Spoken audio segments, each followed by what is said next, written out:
Testing. Okay. Hello, everybody. Welcome to Lithium Pod episode 3. I am Clay. I'm the founder of Lithium, a new blockchain with a new type of consensus we call proof of performance. We're in testnet right now. The Builders program isn't officially launched, but it is stealth launched on the website. You can go sign up if you're interested to check that out, get access to our white paper sneak peek and the Lithium book, some of our documentation and things like that. But anyway, all right, we'll talk about Lithium more later. Today, we're here to talk about Bitcoin drama. It's 2017 all over again, and my Twitter feed is full of this stuff. So I thought we would just quickly summarize for people, what did this all about? I already shot this once, and it was an hour. I don't want to waste your guys' time. We're redoing this. There's a lot of stuff going on, a lot of bad takes. Samson's in the war again, advocating people run this other thing called Knots. Apparently, people are starting to run this new software. Samson hates the change. Bitcoin Core is making a change, and people hate it. So what's this all about? Well, basically, Bitcoin Core is removing some. You can see who's against and who's for this change, by the way, here. But Bitcoin Core is changing mempool policy. So what does that mean? First of all, what is this all about? It's op return, right? So op return is some extra data that you can attach to an output. It's arbitrary data. It's not validated in any way. It's just so you can attach random data to the blockchain. A lot of people view it as a bad thing because Bitcoin is only supposed to do stuff that's for money, but, and they're calling this spam, and people that want to use it as scammers. I think that's a little bit ridiculous, but basically what's happening is there's this concept of policy versus consensus, right? So in the consensus, actually, this field can be up to, I think, 512 bytes. Don't quote me on there. It's somewhere between 500 and 600 bytes. Any transaction with less than that amount of data in their op return is valid by consensus. However, for some reason, the policy for the mempool, so mempool is just where the transactions go. It's, just some memory where a node will keep the transactions before they're placed into a block. So either if they're trying to make their own block, then they can be added at that point. Or if people are helping to relay transactions, you want to know if you've already seen it and don't send it again. So we keep what's called mempool, and it's not part of consensus, right? Like the rules for what you accept into your mempool could differ. And so Bitcoin Core, for whatever reason, ships with a default policy of only allowing up to 80 bytes for this field. Actually, it's 83, I guess, but there's some 3 bytes are needed for like the header or something like that. Why that is the first question that comes to mind. But anyway, all right, some people are against this because they think Bitcoin should only be used for money. Some people think this is a good thing because it allows people to do maybe more interesting stuff with Bitcoin, use it a bit like a layer 2. One thing that's really interesting to me is, why is the policy not just the consensus, right? On Lithium, we also have a mempool policy. It's you validate the transaction, and if it's a valid transaction, then you accept it into the mempool. I feel like that's kind of a no-brainer, but I'm guessing that the way this came into being this way is because first of all, Bitcoin is terrified of hard fork, so you can't just change the consensus. That would be too easy. I understand why they have that idea, right? If you change consensus, then it's a precedent, and then everything is up for grabs. So they don't want to do hard forks, but they still want to change things, right? So you've got this double-edged sword, and I guess Bitcoin Core at some point in time said, oh, this is spammy. We shouldn't allow these to be so big, so we just won't let mempool accept anything that's bigger than 80. But now what's happening is, as you can see from this post right here in front of me, actually, people are taking it anyway, and this brings it all back to incentives, right? Because if I'm a miner and someone sends me a transaction, any data that's in the op return, they're going to pay per byte, right? Because the fee is in Satoshis per byte. And it's actually easier to validate op return data than it is outputs or inputs, because you don't have to do anything, right? It's just arbitrary data. As long as the length is whatever the length is, then it's acceptable, right? I don't have to store it in UTXO set. I don't have to check the UTXO set against it like an input or an output. I just accept it, and I get paid the same rate for those other things that I have to do even more work for. So it's in the miners' self-interest to have the policy just match the consensus, right? So it's kind of ridiculous that the core team would make this the default, right? They're imposing their ideas on the miners, but if you want to impose your idea on the miner, change the consensus, right? And so some miners are, there is a parameter when you run Bitcoin Core. I guess you can change this value. So some miners are doing that anyway, and so these transactions are making it into the blocks anyway. So if you're a miner and some other miners are mining these things and just taking that fee, and you're not taking it because reasons, I don't know, because it's spam. It's kind of interesting from a miner's perspective. You wouldn't consider it to be spam. People are paying you to process it. The amount of work you have to do to process a transaction is absolutely tiny compared to the fee that you're getting. So it's not spam in their perspective, but I guess people who run full nodes are calling it spam and calling the people who want to use these things scammers. Just one other thing before we kind of get into the meat of it, some people are saying, that, the full nodes are, here we go. The most powerful thing a Bitcoin node does is regulate miners. Without nodes regulating new blocks, miners would have already happily broken the halving schedule and the block size limit. Our obsession with playing miners has jumped the shark.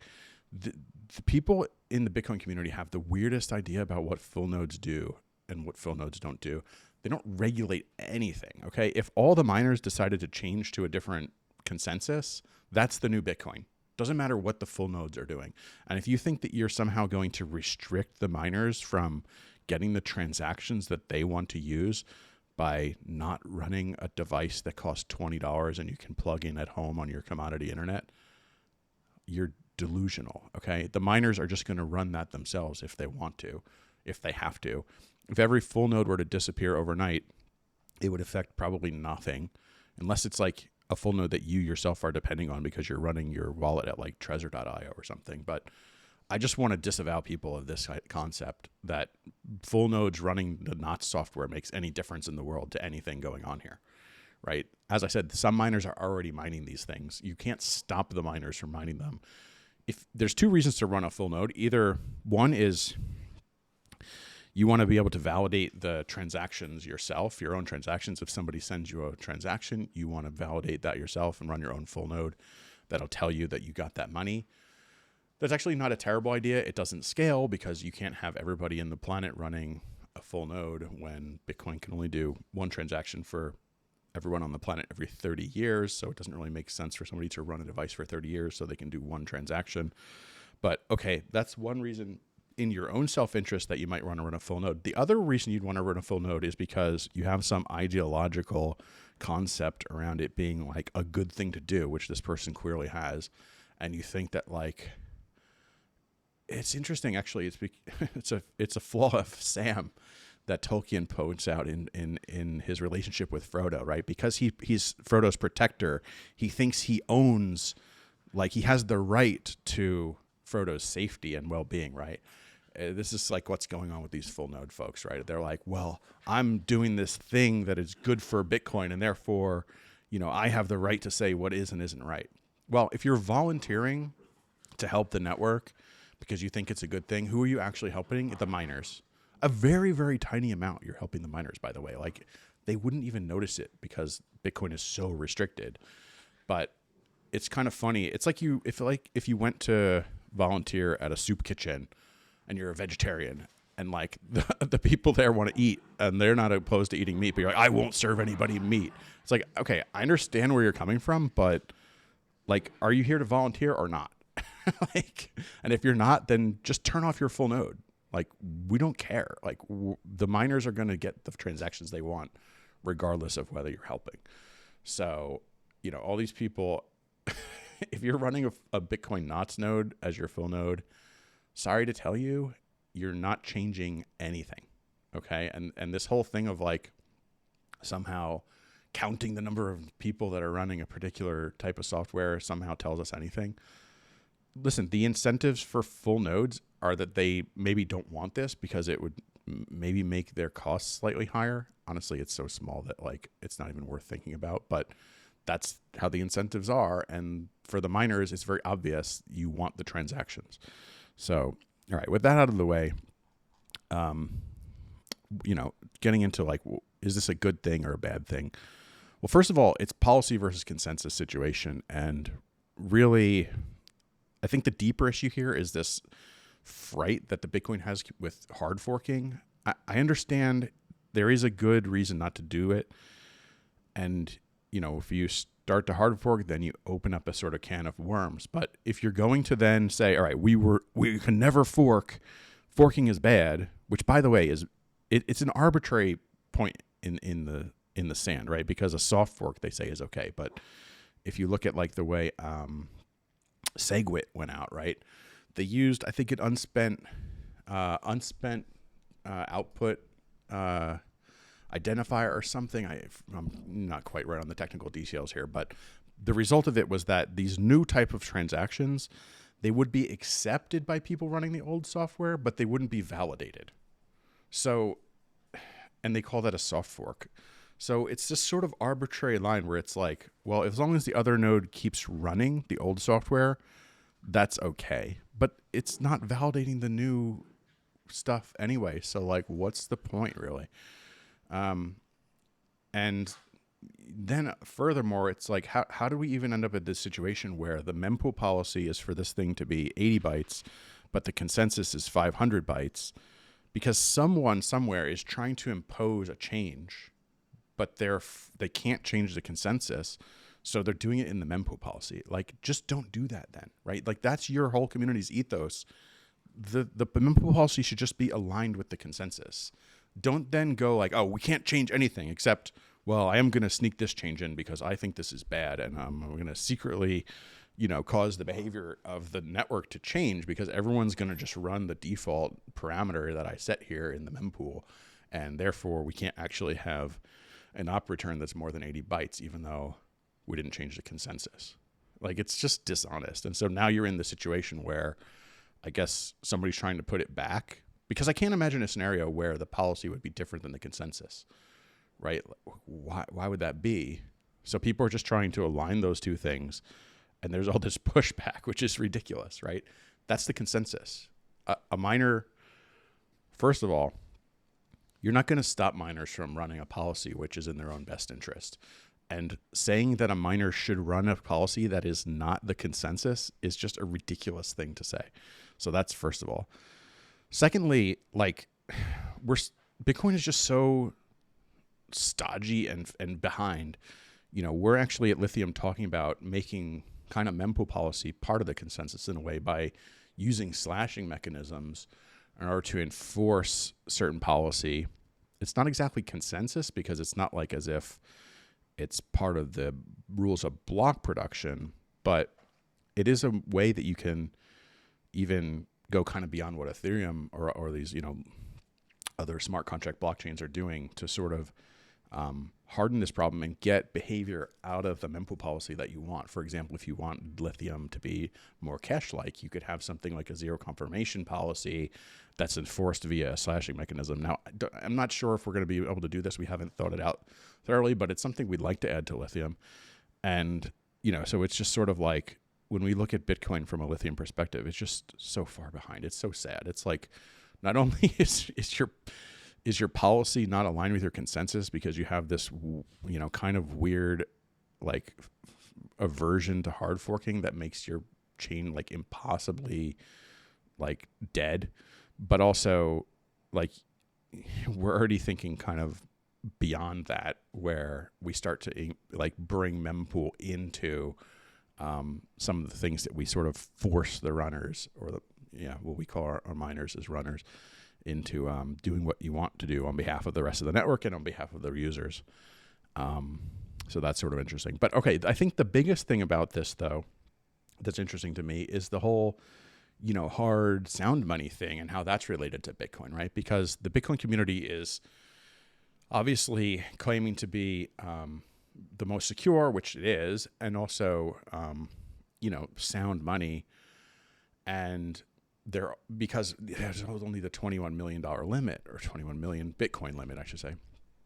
And so, that's sort of the meme, but you have an ironic situation where the 21 million limit is also going to doom that concept, because, when you limit the blockchain to such small amount of usage to make it the most secure, that works when you have an inflation going on only, right? And so this idea of having the blockchain be limited, but then also having the inflation be limited, is impossible, right? Because think about it, everyone knows that Bitcoin is the most secure or the most decentralized, depending on how you want to think about it. Why is that? Because in order to attack Bitcoin, you need to have half of the mining, and the mining is so valuable in Bitcoin. Why? Because the coin is worth so much, and we're incentivizing all that massive amount of hash by inflating away from some of that large pool of Bitcoin, right? You have a very valuable pool of coins, and you're inflating it and stealing a little bit of value from all the users continuously and giving that to the miners. So long as that, it's ironic, every time there's a halvening, everybody celebrates that, like, Bitcoin, there's less inflation. Oh, that's great. But you also just halved your security budget, right? In a sense, you have the amount of reward that you're using in order to incentivize the collateral that secures the decentralization, right? So, oh no, my battery's running out. Okay, am I still alive here? Yes. We are still here. Okay. What the hell was I saying? God. Yeah, so you have the origins of the incentivization, right? And so Ethereum, they're claiming to be sound money now. And I think that that's legitimate if you compare it to Bitcoin, because Ethereum has the potential to generate higher fees because people are willing to pay a lot more for a single transaction if that transaction could do things other than just sending in inputs and outputs, right? You can do a DeFi transaction that is very small in terms of how much data it is, but is potentially very valuable to somebody because they're moving some liquidity around or making some trade or whatever. The same is true of layer twos. I mean, if you believe in all that, you've got a situation where, you've got a lot of data being proved or rolled up or Merkleized or whatever you want to say, and then added to the blockchain. And, I don't really personally believe it, but people think that's valuable. So that gives Ethereum the potential to generate more fees. And so if you can generate more fees, then you don't have to inflate as much in order to get the same amount of security.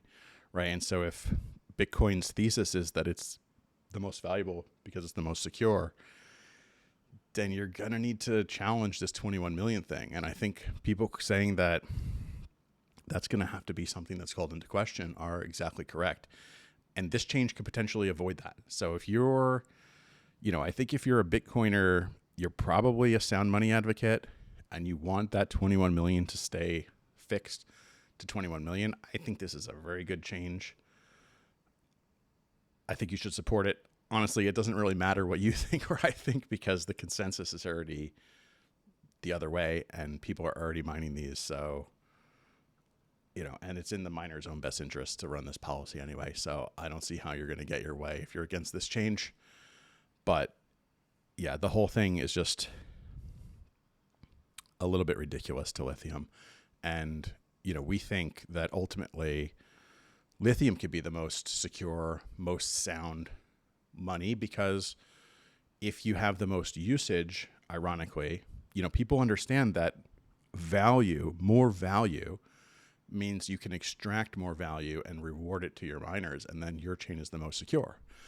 But value comes also via scale, right? It's not only the coin's value, but if you can provide much, much bigger blocks and a lot more people are participating, then you can collect a lot more fees. And then those many more fees can be used to incentivize more runners, in our case, on Lithium, right? And so we hope that we can easily sustain a 0% inflation rate on Lithium. We do have a we do have a consensus where When the chain is not getting significant fee production or usage, then we do inflate via the lucky hash mechanism. We'll discuss that more in the future. There's a little bit of details in the white paper right now if you want to check that out. But yeah, there's much better ways forward, thankfully. And that's sort of the Lithium perspective. All this seems, I was very deep in the trenches in 2017 between the Bitcoin and Bitcoin Cash whole dilemma. I see at the time I saw, I felt that BTC was sort of giving up on the vision, and that was really important that the block size grow, because 1 million transactions per day is nothing, right? It's a guaranteed route to not really having any effect on the world. The best you can do with 1 million transactions per day, that's one transaction for everyone in the world every 30 years only. If everyone wants to do just one transaction in the world, it will take 30 years. You cannot really change the world with that technology. You just end up replacing the banks with centralized exchanges. On-chain Bitcoin becomes like a clearing mechanism for intra-bank transactions or intra-centralized exchange transactions. And we all just end up with accounts again. Not your keys, not your coins. Everyone says not your keys, not your coins, but you cannot deliver that to everyone in the world with only 1 million transactions per day. Whereas, Bitcoin Cash, I think the flaw in their thinking is a little more subtle. So I didn't really understand it at the time, but it is important, if you don't have what we call a truly decentralized consensus, which proof of performance is. If you don't have a mechanism like that can pay for all the functions of the blockchain, then increasing the block size makes it more difficult for full nodes and for RPC nodes to participate. And those costs will drive the chain towards centralization. So that's a problem as well. So, Lithium is solving this stuff. And, we hope we'll be able to deliver that original vision of financial freedom, microtransactions, a platform for Web3 that everyone can use every day multiple times. So if that sounds like something interesting to you, yeah, go jump in our Telegram, like and subscribe here. We're doing these more. I'm sorry, we've just been doing the pod because I want to keep up on that. We have other channels we want to do. Decode is where we deep dive into. Decode is where we sort of try to demystify things in the blockchain space, like how does a blockchain work and like what is it all about, all these incentives. We want to make that really approachable to people. We shot one video, but it wasn't good enough, so we're trying to redo that. And then we have Lithium deep dives, where we're going to talk about really what makes Lithium different in a deep sort of way. We do have one video we posted there, which was just for the dApp developers, because like I said, we're in testnet now. We're doing the builders program. We want people to come and participate and get some incentive to do that. And so we posted that there. But we're going to be going into all sort of details about how proof of performance works there. So yeah, if you're interested in that, like and subscribe, follow along on Telegram. We also have a Discord if you want to jump in there. And thanks for watching. Thanks for your support. And we'll see you in the next one. Bye.